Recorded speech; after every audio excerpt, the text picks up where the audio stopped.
Thank you very much. I'd like to extend my thanks to Elon University and all the people who help bring these things together. There's a lot of invisible workers that make things like this happen, and I get to show up and eat the food, so it's really nice, right? It's a really nice experience.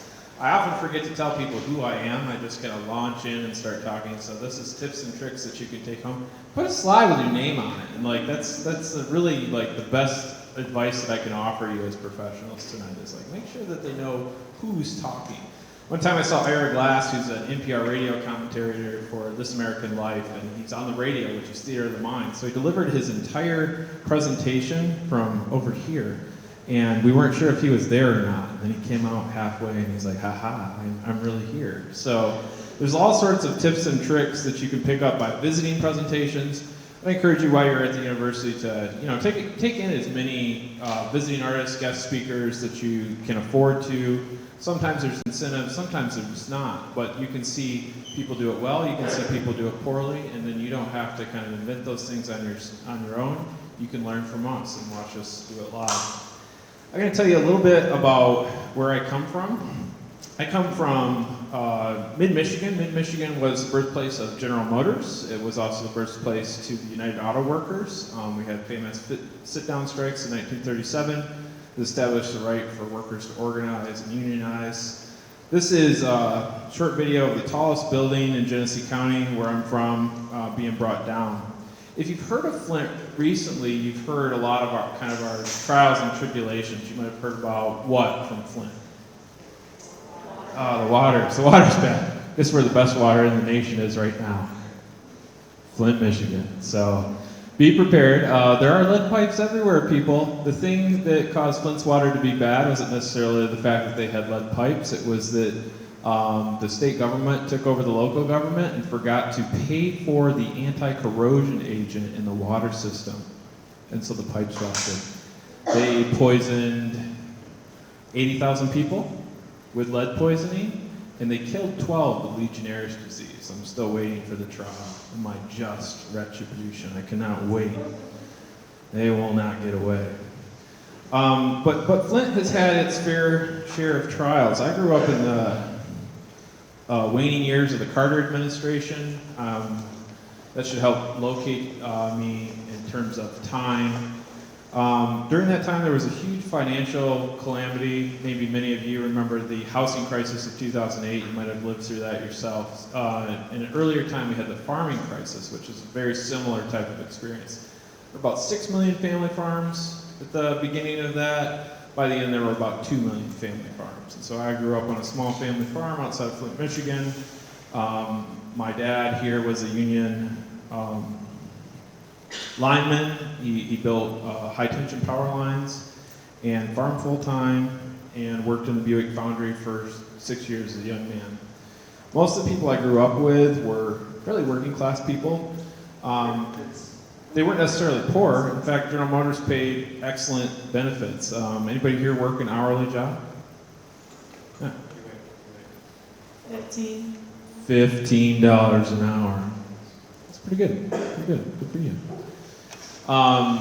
General Motors would pay you $22 an hour 20 years ago. So you might want to, we're going to calibrate our expectations about what we should be earning in a modern era here. So I want to just reveal to you, like, what was a wage for an automotive worker who assembled things like dash enclosures or a bumper or something like that. It was $22 an hour. It came with big, good benefits. When I'm feeling down on myself, I often open my mouth and look in the mirror and look at all the dental work that I've had. That was union negotiated dental work that's in my mouth. And so it's a good thing to have both strong worker representation and good pay for the type of work that you engage in. So a lot of my content and my work is based in these experiences and based in images of the people that I grew up with, that I come from, that didn't have necessarily all the privileges and advantages that I did. What did I do when I turned 18? I turned to my parents and I said, I'm going to art school. I hope a few of you had that experience too. If you had a decent mom and dad, they didn't say, no, you should be a... What should you be? Say a profession. Yeah, you sat in the front row. Your proximity. Lawyer. You should be a lawyer. We need more lawyers, desperately. What the world lacks is more lawyers. Sorry, lawyers. But instead you chose to pursue maybe something more personally fulfilling. And that's what I told my parents. I want to pursue something more personally fulfilling. And they had the decency not to say no. In fact, part of the reason they did that probably was because there was nothing else going on. There had been a lot of closures in the automotive manufacturing sectors, a lot of outsourcing. Maybe you guys come from communities that experience similar types of downsizing and outsourcing. My community, Flint, part of its struggles are because it lost 80,000 manufacturing jobs over the course of a decade, which means I had a lot of firsthand experience with struggle and perseverance. I ran off to art school. I'm going to tell you why I make the things I do as I show you some things, but first I want to show you my studio assistants, because I can't really do this all on my own. As you look around at the artwork tonight, people are often like, well, where did the material come from? The material comes from you. It's usually part of the presentation when I lean in real sweet. And I'd say, I think to myself, it's time to lose a few pounds. And I ask you, I go, hey, anybody got any old jeans that they're ready to retire? And usually they show up in short stacks. People will bring them to Professor Fells over here, and I'll pick them up at the end of the exhibition. And that's how the material is incorporated into the work. You are my collaborators. You're part of the work that goes on display. And I've had many people at exhibitions point to an individual piece and say, that's my pair. And I say, how do you know? And they say, that's where I painted the fence. I say, all right, you're part of the team, Team Gene now. So you can be part of that too. But I have many collaborators. I find it difficult to hire people and find good help these days, so I just made my own. Actually, I just contributed a little bit, but they're really good helpers, and they are part of the subject matter and content that I like to explore. I talked about rules earlier in class today. One of my rules is that I only work with family.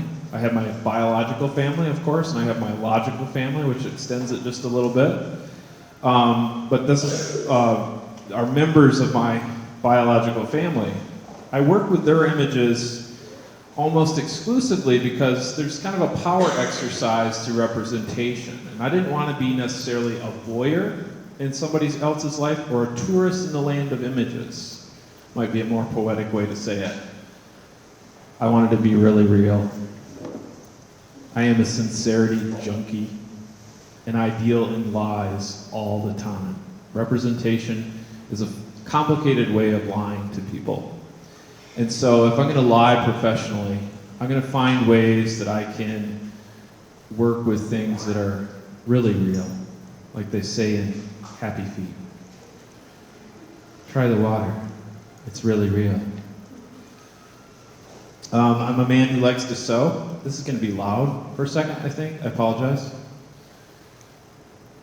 I like to sew.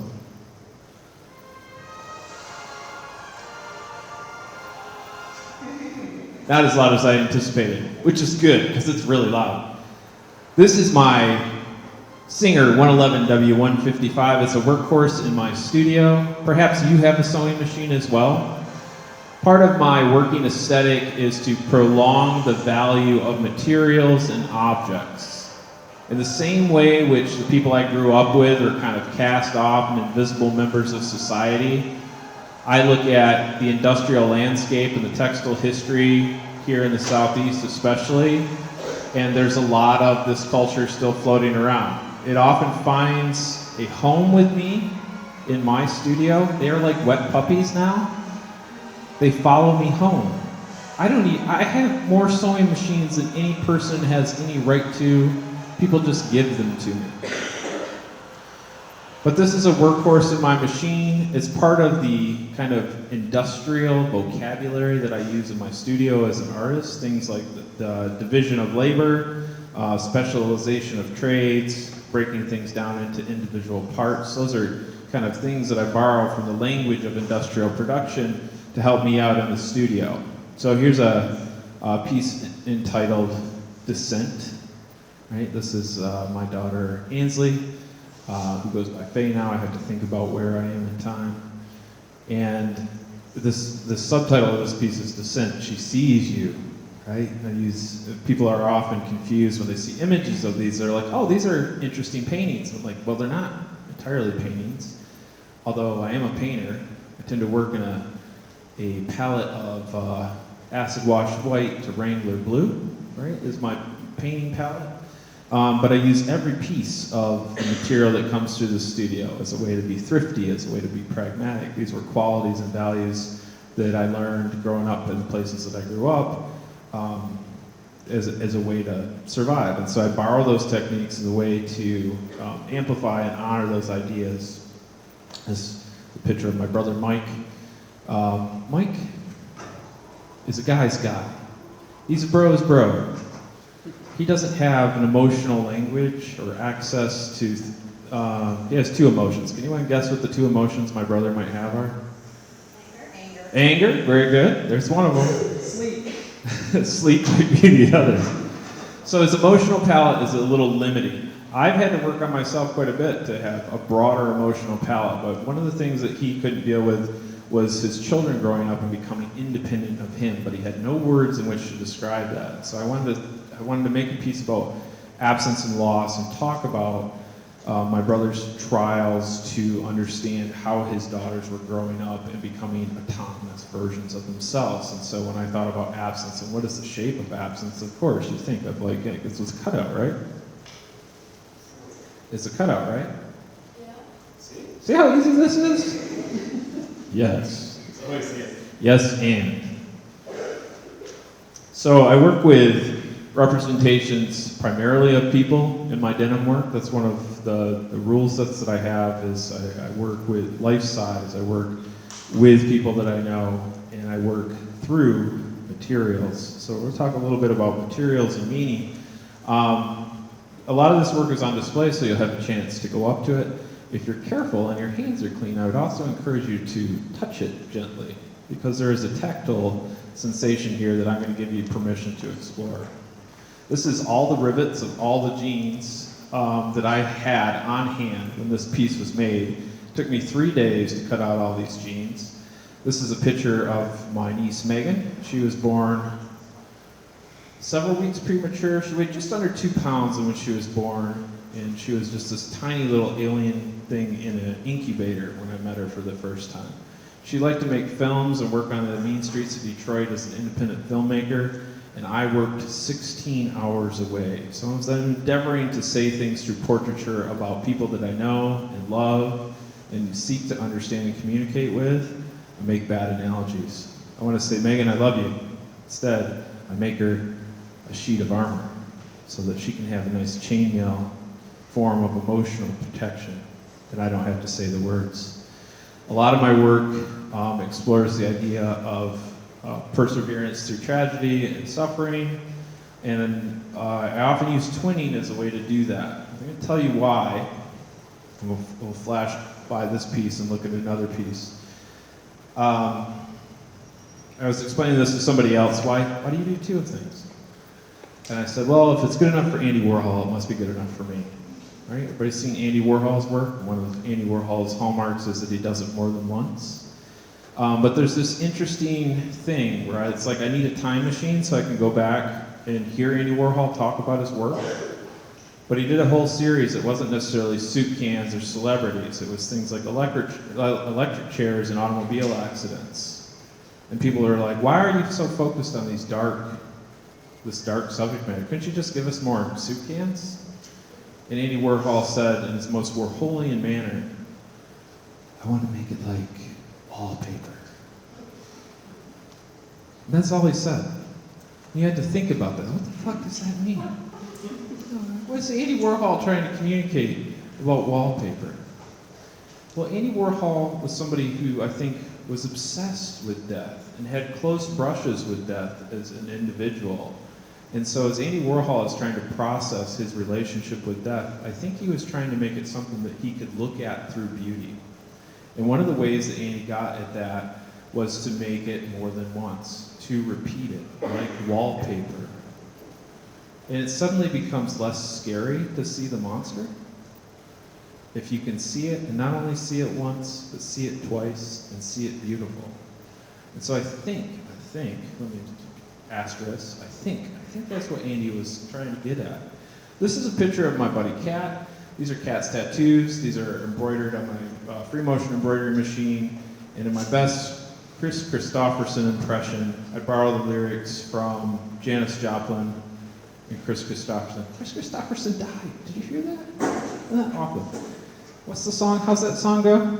Freedom's just another word for nothing left to lose. I love it. This is the crowd work component of this talk. I love it. So, what's the truth about freedom is that freedom comes at a cost. We've all heard that kind of jingoistic, freedom isn't free. That's not what I mean here.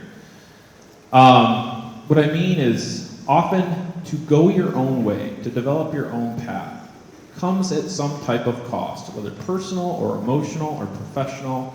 It's going to cost you something. Going along with everybody else and doing what everybody else wants you to do will not cost you anything. It's when you turn from that. And Kat's one of those types of people, right? Kat's done here in not denim blue, but what?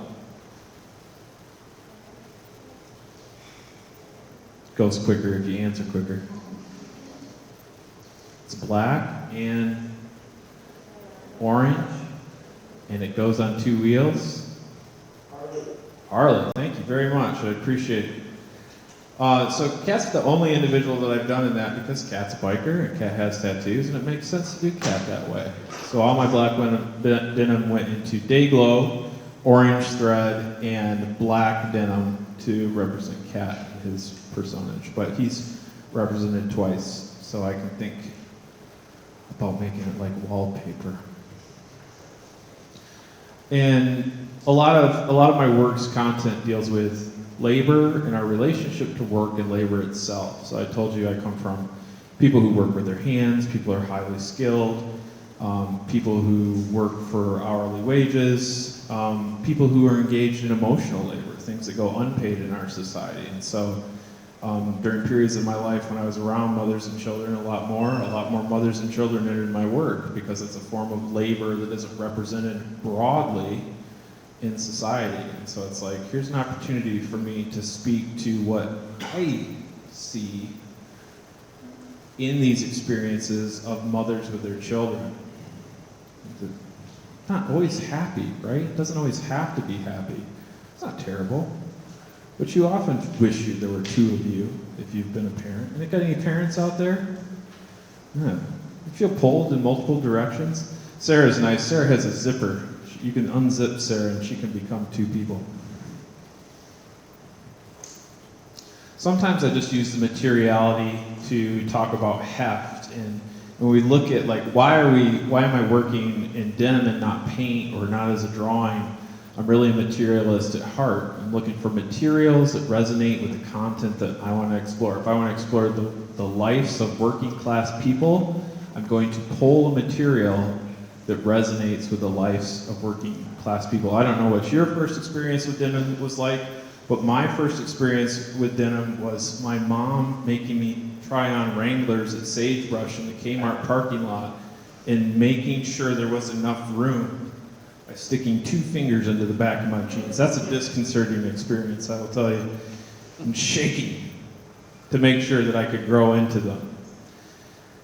Denim is a fabulously invisible material. All of you have a favorite pair of jeans. You can toss them on the floor. You can pick them up and put them on again. It's the only garment that we tend to wear out. I would bet that you don't go to class with underwear with holes in it, but the stylish among you will wear denim with lots of word holes in it. Always bothered my dad, why would you purchase jeans with holes in them? They're a perfectly good pair of jeans, and you want jeans with holes in them. This is my brother-in-law, Rob. Rob is subtitled Permanent Vacation. Does anybody know what the euphemism permanent vacation means? Anybody heard that? Michael, you heard that one? Oh, you're going to leave it up to them. Permanent vacation means unemployed. Rob, what are you doing? I'm on permanent vacation. I'm unemployed. That's nice to report that Rob has found his way back to proper employment. He has a CDL license and drives trucks. So, you know what the most common job in America is? Truck driver. I should have given him, I always feel bad about this one. He's here bobbing in a pool, floating on a floaty. He has nothing to drink. I feel bad. For all time.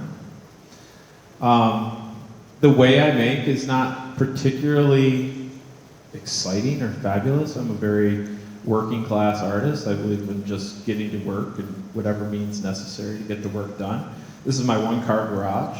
It's not an Instagrammable studio. I hate when curators say, "Can we come visit your studio?" And I'm like, "Oh no, you don't want to do that.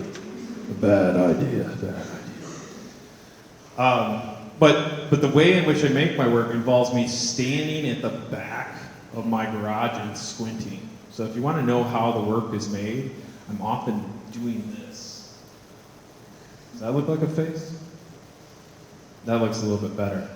And changing, modifying, and cutting until it looks right. This is a piece that I did in response to the Flint water crisis specifically. This is Adrian Pure Lies, it says here, entire inner tubes, Lies. And I was trying to think of something fancy. Like, how do I make Adrian fancy? This is an art historical pose. Art history majors among you might recognize this as a kind of a balconel pose, a drinking pose from Greek and Roman mythology. And so she pours the water, and we were told, "Hey, the water's fine, don't worry about it." And so I wanted to make a fancy typeface, and the fanciest thing I could think of was varsity. And so I sat down at my sewing machine, and I have one that makes the fuzzy things on varsity letters. And I made all those letters, and I made these letters. I went down to the tire shop, and they had a bunch of tire inner tubes down the street. Tips and tricks, write these down. Ask the guy at the shop, "Can I have that stuff?" And he'll look at you funny. Take as much as you want. I have to pay to get people to take that stuff away. So material resources are always around us. We just have to be creative in the ways in which we approach people about finding them out. A lot of the work is couched in kind of my education as an artist. I know a lot of things, and because I know a lot of things, I have to delve into showing people how I know things.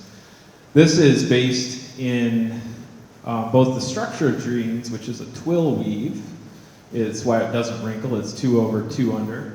But also, it's reminiscent of the mule-tested logo that you find on the back of Levi's. Mule-tested had the mules pull the jeans apart to prove how strong they were. So I wanted to talk to ideas of strength and perseverance, and so I used the weaving of the text and the position of the figure to do those types of things. Of course, you all remember COVID, fun time, right? Let's do it again soon. I had a couple prohibitions, self-imposed prohibitions. I would never work with electricity, and I would never work with overt symbols. I thought they were too easy. I'll just do it formally. I'll say things the way that they should be said. And now I find myself doing embroidery using words as symbols. Words are just pictures for sounds, so sometimes they can change and they move around on you. I've never liked that. But I like this kind of spiral of "hope you are well," this little cliche kind of thing. That got me through COVID.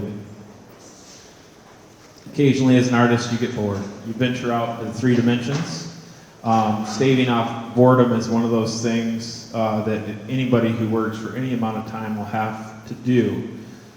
Chuck Jones, the director of Looney Tunes, did his best work out of sheer boredom. Every Looney Tunes cartoon is a variation of somebody chases somebody else. Mouse chases cat, cat chases mouse, bird eats cat, Elmer chases bunny. It's all a variation. When they get bored, they produce What's Opera Doc, a work of near genius in terms of its qualities. These are built along the lines of forensic reconstruction. So I work to kind of, just like you've seen on murder mystery shows, I build a face, and these are people I worked with at the university. I thought about kind of the drudgery of work, the necessity of work, the idea that work consumes us, that we both inhale and consume and expel through these orifices. And I wanted to make reflections of those, so I think we have one of those here. But I mentioned that it takes more than me just to make my work. Sometimes I lean into manufacturing processes. This is my theater department. This is Greg Buck and some student workers who are helping me use our fancy new CNC machine to cut cardboard. I found ways to manipulate cardboard into slice forms using free software. And so I made a bunch of life-size figures of my work studies who do not make $15 an hour. $7.25. Ugh, that's terrible. And I wanted to talk about kind of the new baseline and uphill struggles that the younger generation has to face that they may not even be aware that they're headed into. The slice forms look a little bit like this. You can see that they're built slice by slice out of cardboard. The machine helps me cut those individually. But the fun part is really when the theater department lets you have their set design stage and the person who modeled for the thing can self-assemble themselves. That's like the real art of the piece. It's very meta. Eventually those became resin-covered little bodies on the floor with slightly variable warning flags like you see marking out utilities in yards. So they had a nice little bounce to them. I also work in other materials, and I'm going to kind of speed run through this. I had a coal-fired power plant in my town. It was being decommissioned and closed down, so they're going to take the plant away. But what they didn't want to do was move the coal ash out. They wanted to put tarps over it and just leave it there and pat us on the head and say, don't worry about it. Well, I worry about it. This is where my drinking water comes from. It's an area that floods a lot. We did all the community stuff where it's like you go to the council meetings and you do all the voting and all that type of stuff. Eventually we did shame them into doing the right thing, but it led me to think about what are the interactions of corporations and individuals and where does power come from? So what they ended up doing with the fly ash that they needed to truck away was turn it into an aggregate for concrete. And so I made, in response to that, some concrete hands, this little time lapse of it being assembled. I made these concrete hands. I made 2 in the morning, 2 in the afternoon for like 4 months. That's a lot. I still have some if anybody wants them. The aggregate was meant to encapsulate and keep the heavy metals that are in coal fly ash from poisoning us. And so what I'm really thinking is like, how do I engage this corporation? How do I get this corporation to collaborate with me? And so I began calling them and emailing them and visiting them. I remembered Jean-Claude and Christo's installation Running Fence, and the way that Jean-Claude's real artistic endeavor was to bribe ranchers to come across their land with color televisions. And that's a technique that you can employ. I had to find ways to ask people for things where they could not tell me no. Some of you might be good at this already. It's not something I'm natively good at. So I got to say things like, is there anybody there that I could talk to about XYZ? And I asked them, it's like I wanted to get some of the coal from the coal-fired power plant. That's what I really wanted. No, let me kick you upstairs to the boss. And they had me email the boss. And I had to email the boss and say, hey, pretty please, could I buy? Could I do this thing? Pretty please, can you help me? Well, let me ask. Eventually I got kicked so high in the corporation that a PR person emailed me back and said, would you leave us alone? Would you go away? Go away! We're worried that you're going to make us look bad. I'm like, you don't have to worry about me making you look bad. That's the worry. Go away, they said. What do you want? I said, I want some coal. And so they brought me some. They said, you cannot purchase it, you cannot lease it, you cannot borrow it, but we will bring it to where you want it, and we will let you have it. And then at the end of it, you have to give us back. And so I made this piece as a collaboration between me and the power company where I wanted to talk about where power comes from. Does it come out of the electric socket? Does it come over the transmission lines? Does it come from the hills of Pennsylvania and West Virginia? And how does it flow through corporations and individuals? That's really what a piece like this is meant to explore. Now, that might not all be visible, but that's part of the process that I had to go through to make it happen. And they were really nice. And I got to put it on the card. Thank you to the power company and all the people at the power company who helped make this piece happen. And when I was done, they made it disappear, which was really wonderful. I got kind of interested in power and authority. Somebody handed me a blowhorn, or what do they call the thing? A megaphone. It's like some anime Gundam suit. Megaphone. And they're like, direct traffic so that people can cross the street. And I started saying, okay, cross the street. And people would. And I was like, ooh, power, raw power. Look at me, municipal authority. And so I started buying Department of Transportation signs at auction from governmentsurplus.com. Typically they say things, right? They say things like merge. They have an arrow on them. Well, these ones didn't work, so I drug them home. Occasionally they would work. It's funny. This one was funny. They told me it didn't work when I picked it up, so I pulled over at the nearest gas station and turned it on, and it worked beautifully. $400 well spent. Just perfect. I still have this message because I'm like, I don't even have to compose things. Like, they're doing all the work for me. I don't know what this type of rhetorical strategy is. South Carolina has a lot of them, like be careful or be roadkill. You know, those types of messages. But what I did is, once I got them working, and I ripped out all the old batteries and I updated them to lithium-ion iron batteries, and I did all sorts of electronical Millennium Falcon stuff to them, I composed highway haikus. So now, with borrowed municipal authority, I can tell people whatever I want, as long as it's only 3 words long. It's a severe limit on your desires to have influence over each other, but there were just all sorts of fun ways. Of course, this is in my driveway. My neighbors question my sanity, but they do get to visit. It's a nice bit of sculpture because it has its own wheels, is solar powered, and kind of just tow it wherever you want it to be and drop it off. I'm like, wow! Why didn't anybody tell me you could do that in school? I remember lugging around Corten steel sculptures. I'm like, oh, I'll never do that again. And so I composed my own messages. They're a little, what is this one? Ah, yes.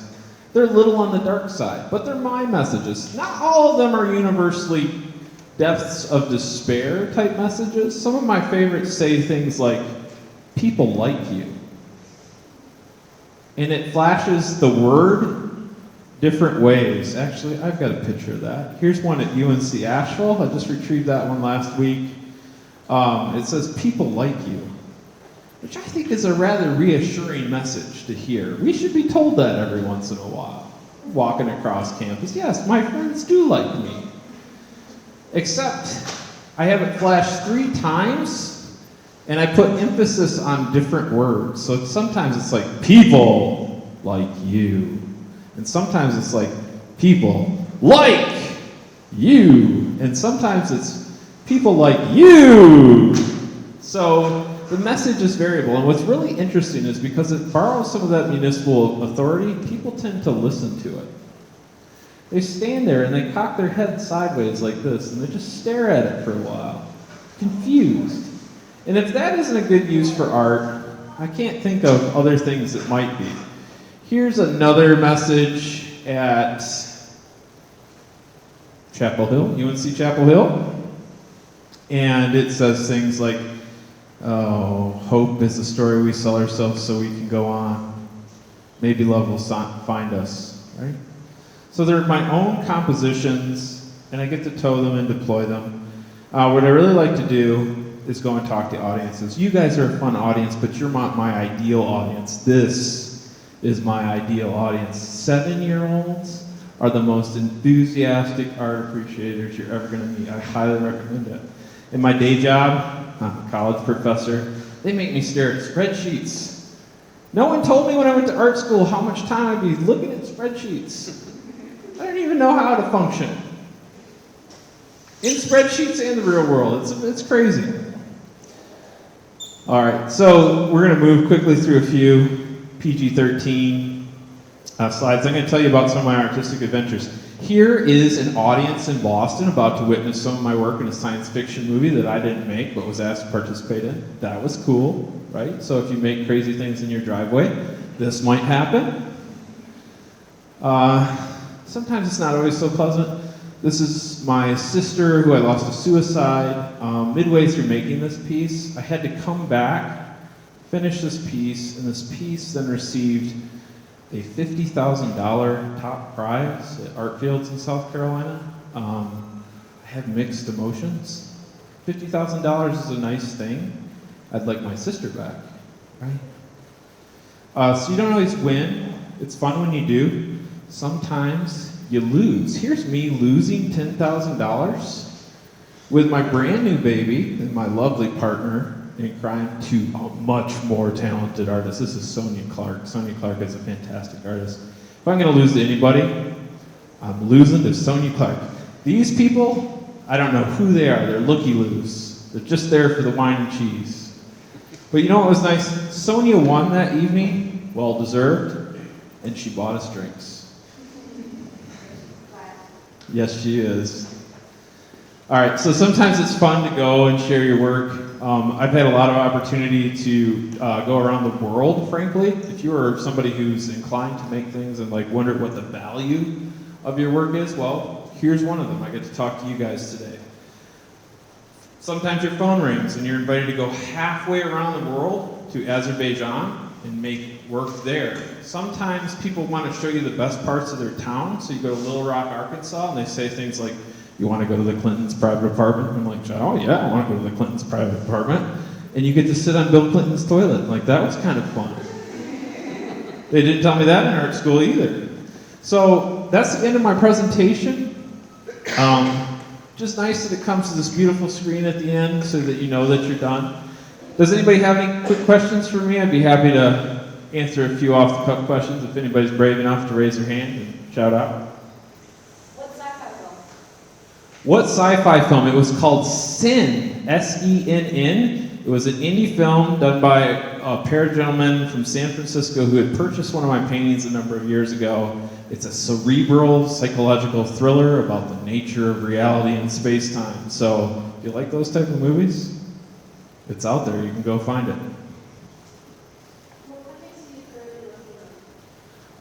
What am I currently working on? Is that right? Currently, let's see, what am I working on? That's a good question. I just hauled home a sign. I just had this show. I'm about to start a sabbatical in the fall, and this is what my sabbatical project is. There is in Birmingham, Alabama, a monument to historic instances of racial violence, lynchings, where Corten steel sculptures hang in the National Memorial. It's a beautiful monument. I would suggest that everybody visit it. It's powerful, it's moving, it's a greatly designed space. To our shame, in the back, beyond the memorial, in the dusty parking lot, are twins of those memorials designed to come back to the places where those events happened. I live an hour from one of those events. I'm going to use my sabbatical to try to prepare the ground to get people to confront something they'd rather forget, which is going to take all of my artistic cred to do. I'm going to be visiting schools and talking to 7-year-olds. I'm going to be doing little parades. We're going to talk to the Elks Club, and we're going to try to convince the community that this is something that they want, and to repair in even a small token-esque way some of that pain that has been forgotten or neglected. That's what I'm working on. For a second there, I was like, what am I working on? Oh yeah, I got ideas. You mentioned you studied as ancient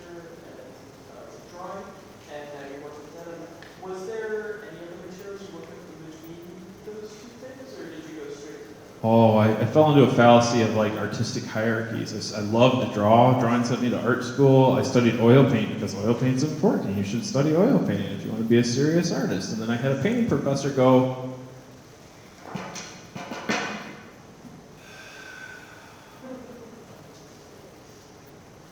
"What do you think paint means?" I don't know. I don't know what paint means, dude. I don't know anymore. I'm tired. It's week 12 of the spring semester. But it planted a seed in my head. And when I thought about who oil painting was for, it's a beautiful medium that depicts the human flesh because it's fatty like us. It's a beautiful thing, but it was designed to paint the flesh of kings and gods. And my content was not about kings and gods as much as it was about the masses of people required to support them. And so that was a dangerously slippery slope that caused me to turn the telescope around and say, what material best suits my idea? And that's not how our training prepares us, but it's a good place to be artistically. I have an idea that I want to express. What material best satisfies that? And for me, sometimes it's concrete coal, sometimes it's fiber, sometimes it's photons. For an artist like Sonia Clark, it might be hair, it might be combs, it might be bits and pieces of hair culture like that. And so it causes you to reframe your endeavors, not to answer everything with, it's got to be a painting. That's the carpenter hammer fallacy. When your only tool is hammers, every problem's a nail. I'm asking you to reframe your idea and find the best material. What's the best tool for me to answer this problem with? And that's what led me. Unfortunately, I like to sew. That's a better answer. I like sewing! One more question. When did you start actually making these? So I was actually in grad school when I made my first kind of endeavors to incorporate denim. So the question was, when did you start working in denim? And then it was initially, my practice changed because we began to have children, my partner and I. And long stretches of painting became physically difficult to do because there was always a toddler at my ankle saying, pick me up.